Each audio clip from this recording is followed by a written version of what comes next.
Mientras que en Europa y América los jardineros esperan meses para su primera cosecha, los agricultores japoneses ya están cosechando la tercera generación de hortalizas del mismo bancal. Mientras nosotros nos alegramos por un puñado de tomates, ellos sacan decenas de kilos de una superficie apenas mayor que una plaza de aparcamiento. Y mientras nuestros suelos se empobrecen año tras año, teniendo que recurrir a fertilizantes, luchar contra las plagas y fumigar contra las enfermedades, sus suelos se vuelven más fértiles, sus plantas más sanas y sus cosechas más abundantes. Esto no es casualidad. No es un secreto reservado a unos pocos elegidos. Es un conocimiento refinado, probado y perfeccionado a lo largo de los siglos. Un conocimiento que tú también puedes empezar a utilizar desde hoy mismo, porque los métodos de los agricultores japoneses no son complicados, no requieren equipos costosos, no exigen años de formación. Simplemente son diferentes, fundamentalmente diferentes, y precisamente por eso funcionan tan extraordinariamente bien. En una época en la que los precios de los alimentos se disparan y una simple compra en el supermercado se convierte en un esfuerzo financiero, en la que las cadenas de suministro son cada vez más frágiles y hemos visto lo rápido que los estantes vacíos pueden hacerse realidad, en la que la dependencia de la agricultura industrial es más peligrosa que nunca. Este conocimiento no solo es valioso, es vital para la supervivencia. Es la diferencia entre la dependencia y la libertad, entre la incertidumbre y la autodeterminación, entre la esperanza y el saber. Si ves este vídeo hasta el final, entenderás por qué un pequeño huerto puede producir más que un campo grande si lo gestionas correctamente. Aprenderás por qué la forma en que cultivamos en Occidente es ineficiente y cómo puedes cambiar eso. Conocerás técnicas que pueden triplicar tu rendimiento sin tener que invertir más tiempo. Si la verdadera independencia es importante para ti, si quieres saber cómo obtener más rendimiento con menos superficie, si quieres entender por qué tu huerto no ha dado hasta ahora lo que podría dar, entonces suscríbete ahora a este canal. Deja un like para que el algoritmo muestre este conocimiento a más personas, personas que lo necesitan, personas que están dispuestas a aprender y a actuar. Y quédate hasta el final porque al terminar todo se une en un sistema que puede cambiar tu vida. Un sistema que no solo funciona, sino que mejora año tras año. Tenemos que dar un paso atrás para entender por qué los métodos japoneses son tan revolucionarios y por qué hoy son más relevantes para nosotros que nunca. Japón es un estado insular con una superficie cultivable extremadamente limitada. Solo alrededor del 12% del país es apto para la agricultura. El resto es montañoso, escarpado, boscoso o urbanizado. Imagina que tuvieras un país del tamaño de Alemania, pero solo la superficie de Baviera fuera apta para el cultivo. Y en esa superficie tuvieras que alimentar no solo a una familia, sino a millones de personas. Esa fue la realidad a la que se enfrentaron los agricultores japoneses durante siglos. No había posibilidad de expansión, no había campos nuevos que roturar. Solo existía la opción de sacar más provecho de lo que ya había o morir de hambre. Esta necesidad existencial dio lugar a un sistema basado en la eficiencia absoluta. Mientras los agricultores europeos podían recurrir a campos infinitos, mientras los granjeros americanos se expandían hacia el oeste cuando el suelo se agotaba, los agricultores japoneses tuvieron que desarrollar la intensidad en lugar de la expansión. Tuvieron que aprender a utilizar cada centímetro cuadrado, a optimizar cada fase de crecimiento, a respetar cada gota de agua, a aprovechar cada resto de materia orgánica. De esta necesidad surgió una cultura de precisión, de observación, de mejora constante. Una cultura que consideraba el desperdicio como un fallo moral y la eficiencia como la virtud suprema. Esta necesidad ha engendrado un sistema que hoy es más relevante que nunca, porque nosotros tampoco tenemos ya espacio ilimitado. Nosotros también nos enfrentamos al reto de hacer más con menos. El tamaño medio de los jardines y huertos se reduce, la tierra es más cara, la urbanización aumenta y al mismo tiempo crece el deseo de autosuficiencia, de independencia, de la seguridad que solo puede ofrecer la comida propia cultivada por uno mismo. Exactamente aquí reside la clave. Los métodos que los agricultores japoneses desarrollaron por necesidad son precisamente los métodos que necesitamos hoy para prosperar en un mundo de recursos cada vez más escasos. El primer principio que los agricultores japoneses dominan magistralmente y que marca la mayor diferencia es el aprovechamiento total del espacio y del tiempo. Suena abstracto, pero es concreto y medible. Déjame mostrarte lo que significa realmente. Mientras que un jardinero europeo típico planta un bancal en primavera, lo cuida en verano y lo cosecha en otoño, un agricultor japonés trabaja por turnos, en oleadas, en ciclos continuos que se solapan y se refuerzan mutuamente. Imagina que tienes un bancal de 2 metros cuadrados, de 2 por 1 m, una superficie minúscula. El jardinero medio quizás plante allí 4 tomateras en mayo y espere 3 meses para la primera cosecha. En esos 3 meses el bancal no produce nada. Crece, sí, pero no entrega alimento. Son 3 meses de productividad desperdiciada. El agricultor japonés piensa de otra manera. Planta las 4 tomateras, sí, pero entre esos tomates ya ha puesto lechugas que estarán listas para cosechar en 4 semanas. Entre las lechugas planta rábanos que están listos en 3 semanas. En el borde del bancal siembra cebolletas que pueden cosecharse en 5 semanas. Bajo los tomates, donde más tarde habrá sombra, crecen espinacas o mizuna. Plantas que en semisombra incluso crecen mejor que a pleno sol. ¿Qué ocurre ahora? Después de 3 semanas, cosechas los primeros rábanos. Tienes verdura fresca en la mesa mientras los tomates aún son pequeños. Inmediatamente vuelves a sembrar nuevos rábanos, una segunda generación. Después de 4 semanas llega la lechuga, la cosechas y en ese mismo lugar plantas pak choi o rúcula.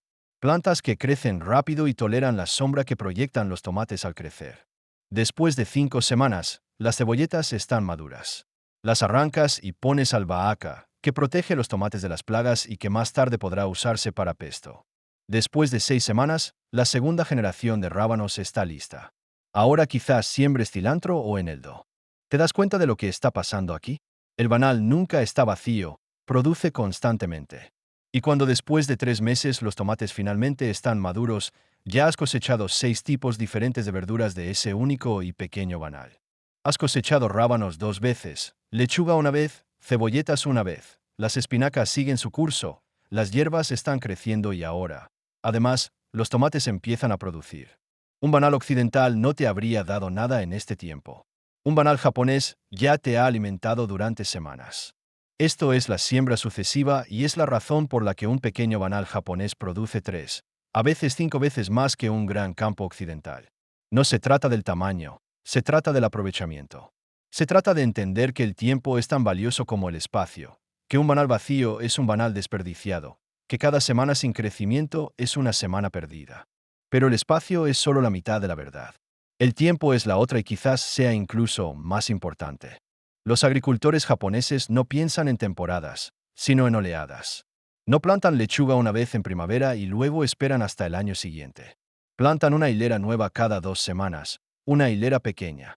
15 plantas, no más. 2 semanas después otra hilera, luego otra y otra. Esto significa que no cosechan una cantidad enorme de lechuga de golpe en junio para luego no tener más durante 3 meses. Cosechan de forma continua. Cada semana hay lechuga fresca. Cada día hay algo nuevo. El huerto no trabaja con explosiones, sino con un flujo constante. Esto no supone un esfuerzo adicional. De hecho, es menos esfuerzo si lo haces bien, porque en lugar de cosechar 50 lechugas en un día, de las cuales 30 se echarán a perder porque no puedes comerlas tan rápido, cosechas 5 lechugas frescas cada semana, justo lo que necesitas.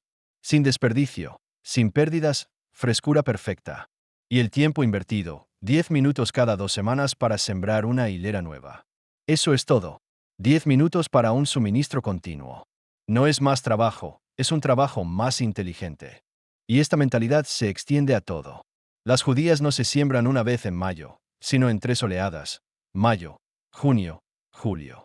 Así tienes judías frescas de julio a octubre en lugar de un exceso solo en agosto. Las zanahorias se siembran de forma escalonada. Rábanos, por supuesto.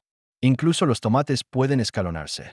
Variedades tempranas y variedades tardías, variedades para julio y variedades para septiembre. No es física cuántica, es simplemente otra forma de pensar. Y es precisamente esta mentalidad la que marca la diferencia entre un huerto que te abastece 3 meses al año y uno que te alimenta los 12 meses. El segundo principio es el cuidado intensivo del suelo mediante el compostaje vivo. Y aquí es donde se pone realmente interesante, porque aquí los métodos japoneses difieren fundamentalmente de todo lo que hayas aprendido hasta ahora sobre el compostaje. En Japón existe una tradición centenaria llamada bokashi. La palabra se traduce como materia orgánica fermentada, pero eso no le hace justicia a la técnica. El bokashi no es simplemente compost, es algo totalmente diferente. Es la fermentación de los residuos orgánicos con microorganismos efectivos y esta técnica transforma los desechos de cocina en el fertilizante más potente que puedas imaginar en pocas semanas. Déjame explicarte por qué es tan revolucionario. El compost tradicional se genera por descomposición. La materia orgánica es descompuesta por bacterias y hongos, un proceso que dura meses, a veces un año. En él se genera calor, se escapan gases y al final obtienes humus. El humus es bueno, sin duda, pero el proceso es lento y durante la descomposición se pierden muchos nutrientes, se evaporan o se lixivian. El bokashi funciona de otra manera. No es descomposición, es fermentación. Fermentación anaeróbica como la del chucrut o el kimchi. Tomas tus restos de cocina, los vas poniendo en capas en un cubo hermético. Espolvoreas cada capa con salvado de bokashi, que es salvado inoculado con microorganismos efectivos, y cierras el cubo. Lo que ocurre ahora es magia microbiológica. Los microorganismos empiezan a fermentar el material, no a descomponerlo. Esto significa que todos los nutrientes se conservan, nada se evapora, nada se lixivia. El material no se degrada, se transforma. Después de unas 2 semanas abres el cubo y lo que ves tiene casi el mismo aspecto que los residuos originales, pero huele ácido como la masa madre y está lleno de vida, lleno de bacterias lácticas, levaduras, bacterias fotosintéticas, microorganismos que no solo fertilizan el suelo, sino que lo activan. La diferencia crucial reside en la microbiología. El bokashi no es simplemente material descompuesto. Está lleno de microorganismos vivos que activan el suelo inmediatamente en cuanto los incorporas. Estos microbios descomponen la materia orgánica en el suelo a una velocidad récord. Hacen que los nutrientes estén disponibles para las plantas, nutrientes que de otro modo estarían bloqueados, y mejoran drásticamente la estructura del suelo. Los estudios han demostrado que las plantas en suelos con bokashi crecen hasta 4 semanas más rápido que con el compost convencional. De 3 a 4 semanas. Esa es la diferencia entre 2 cosechas por temporada y 3 cosechas por temporada. Esa es la diferencia entre la autosuficiencia y la dependencia.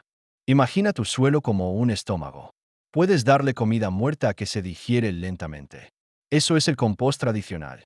O puedes darle comida viva, predigerida, que actúa al instante, que aporta vida de inmediato, que libera energía en el acto. Eso es el bokashi. El bokashi es el probiótico para tu huerto. Y lo mejor de todo es que puedes fabricarlo tú mismo en casa, en la cocina, con materiales que ya tienes.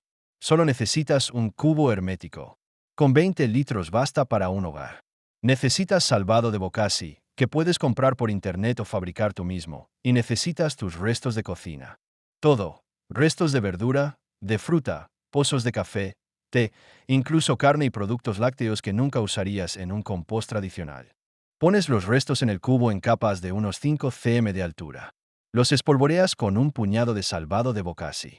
Presionas todo bien para eliminar el aire y cierras la tapa. Siguiente capa, más salvado, volver a cerrar.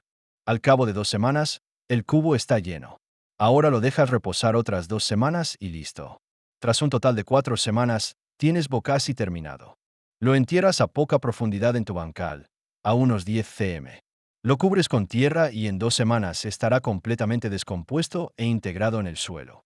Los microorganismos se propagan, se multiplican, transforman tu suelo en un organismo vivo y tus plantas literalmente explotan. Lo verás, podrás medir la diferencia. Pero el bokashi por sí solo no basta. Los agricultores japoneses lo combinan con una segunda técnica poco conocida en Occidente, pero igual de importante. Se llama acolchado continuo por capas. En lugar de aplicar una capa gruesa de acolchado una vez al año y esperar a que se descomponga, los agricultores japoneses añaden constantemente capas finas de materia orgánica. Hoy un poco de césped cortado. La semana que viene hojas trituradas. Después paja, luego quizás pozos de café o hojas de té. Siempre pequeñas cantidades, capas finas, aporte continuo. ¿Por qué es esto tan potente? Porque este aporte constante mantiene vivo el suelo. Los microorganismos necesitan alimento. Si das una gran cantidad de acolchado una vez al año, se lo comen y luego pasan hambre hasta el año siguiente. Si das pequeñas cantidades continuamente, siempre tienen comida, se mantienen activos, se multiplican, generan humus. Y cuanto más activos son estos organismos, más fértil es tu suelo, más rápido crecen tus plantas y más sanas están. El acolchado continuo tiene otras ventajas. Mantiene el suelo húmedo, incluso con calor. Regula la temperatura, refresca en verano, calienta en primavera. Suprime las malas hierbas porque sus semillas no reciben luz para germinar. Evita la erosión en caso de lluvia fuerte. Protege la estructura del suelo contra el apelmazamiento y tiene buen aspecto. Un huerto cuidado y con acolchado tiene una estética, una calma y un orden que saltan a la vista de inmediato. Los agricultores japoneses van tan lejos que seleccionan el material de acolchado de forma específica según la necesidad. Paja para las fresas porque las mantiene limpias y retiene la humedad. Césped cortado para las plantas más exigentes, como la col, porque se descompone rápido y aporta nitrógeno. Virutas de madera para los caminos porque se descomponen lentamente y ofrecen estructura. Hojas para los bancales con arbustos de bayas, porque fomentan los hongos que crean simbiosis con las raíces. Nada es casual, todo tiene un motivo y cada motivo se basa en siglos de observación y experiencia. El tercer principio es el arte de la plantación densa sin competencia. Y aquí es donde las cosas se vuelven realmente contraintuitivas, porque todo lo que has aprendido hasta ahora te dice que las plantas necesitan espacio. Si vas a un huerto de verduras occidental, si abres un libro de jardinería, si lees las instrucciones de un sobre de semillas, siempre verás grandes distancias. 30 centímetros entre tomateras, 15 centímetros entre lechugas, 10 centímetros entre rábanos. Se recomienda eso para que cada planta tenga suficiente espacio, reciba suficiente luz y pueda extraer suficientes nutrientes del suelo sin competir con las vecinas. Los agricultores japoneses piensan de forma radicalmente distinta. Plantan tan densamente que las hojas de las plantas adyacentes casi se tocan. Los tomates no están a 30 centímetros, sino a 15. Las lechugas no a 15 centímetros, sino a 8. Las zanahorias no se aclaran, sino que se dejan densas casi en manojos. A primera vista, esto parece competencia, una lucha por los recursos, un error.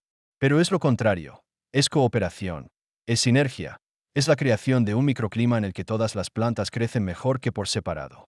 Cuando las plantas están juntas, sombrean el suelo que hay entre ellas. Esta sombra vale oro. Evita que la humedad se evapore en un verano caluroso. Eso puede marcar la diferencia entre sobrevivir o marchitarse. Suprime las malas hierbas de forma más eficaz que cualquier producto químico, porque sus semillas no reciben luz. Protege las raíces del calor extremo que puede matar la vida del suelo. Crea un microclima fresco, húmedo y estable justo encima del suelo, precisamente donde se absorben la mayoría de los nutrientes. Las plantas no compiten, crean juntas las condiciones bajo las cuales todas crecen mejor. Muy pocos se quedan con esto. Parece paradójico, pero es biología.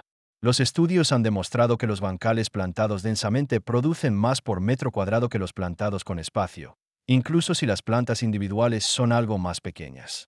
10 lechugas pequeñas dan más rendimiento que 5 lechugas grandes en la misma superficie.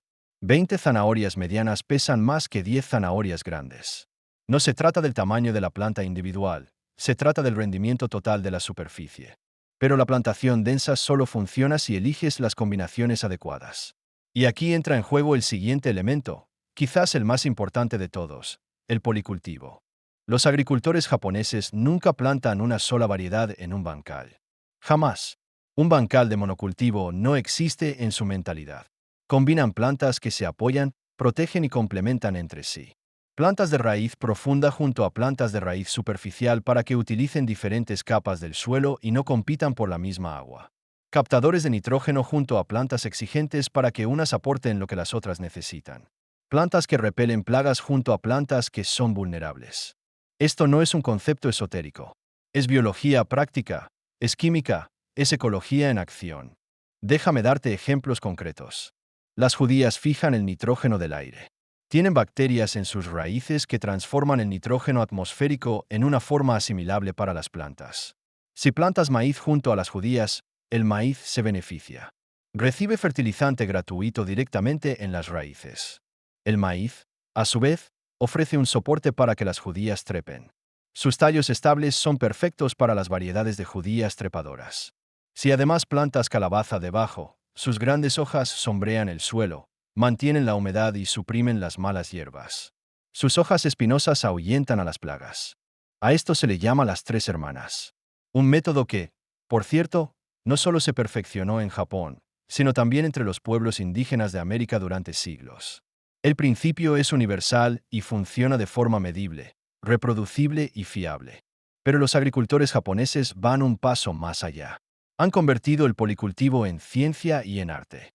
Plantan deliberadamente hierbas aromáticas entre sus verduras. Albahaca junto a los tomates. ¿Por qué? Porque la albahaca produce aceites esenciales que ahuyentan a los pulgones, la mosca blanca y el gusano del tomate. Cebollino junto a las zanahorias. ¿Por qué? Porque el cebollino confunde a la mosca de la zanahoria, cuyas larvas devorarían las zanahorias por dentro. Cilantro junto a la col. ¿Por qué? Porque el cilantro atrae a los sírfidos, que se comen a los pulgones que de otro modo atacarían a la col. Esto suena a magia, pero es química. Las plantas se comunican mediante sustancias aromáticas, envían señales químicas a través del aire y de las excreciones de las raíces al suelo. Estas señales pueden atraer a insectos beneficiosos o ahuyentar a las plagas. Pueden advertir o fortalecer a las plantas vecinas. Si aprendes a entender este lenguaje, si empiezas a ver tu huerto como un ecosistema y no como una colección de plantas individuales, puedes crear un huerto que se proteja a sí mismo, que se fertilice a sí mismo, que se regule a sí mismo. Un huerto que funciona como un bosque, como una pradera, como cualquier sistema natural que prospera desde hace milenios sin intervención humana. Si esta historia ha cambiado tu visión sobre los tesoros ocultos en tu jardín, suscríbete a nuestro canal y danos un like. Desenterramos la historia y el conocimiento que otros intentaron sepultar. Siembra las semillas de tu propio futuro.